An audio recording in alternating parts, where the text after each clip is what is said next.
তুমি মাথার উপরে আসো দেখেই তো আমরা এত নিশ্চিন্তে থাকতে পারি। হ্যাঁ, আর তুমি আমাদের সবাইকে কত ভালোবাসো আমি কি জানি না? হয়েছে হয়েছে, আর মন ভোলাতে হবে না। কি কথা বলতে এসছিস সেটা বল।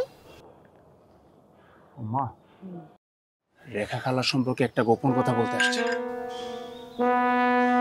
রেখা খালা এই বাড়িতে আসছে দাদা ভাইয়ের সব সম্পত্তি নিজের নামে লিখায় নেওয়ার জন্য।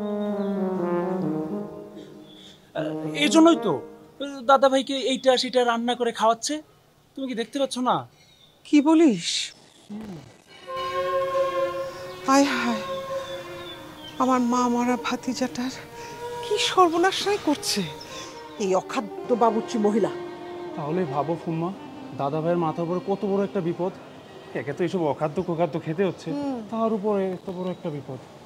আর দাদা ভাই না বুঝতেই পারছে না ফুম্মা, যে বাবা বাবা বলে কত বড় সর্বনাশটা তা করছে। আরে তুই চিন্তা করিস না, ওই মহিলাকে আমি বাসা থেকে বের করব। আমার ভাতিজার সাথে গুটিবাজি, উটনি মহিলা কোথাকার। আমি জানি ফুম্মা, তুমিই পারো একমাত্র দাদা ভাইকে বাঁচাতে।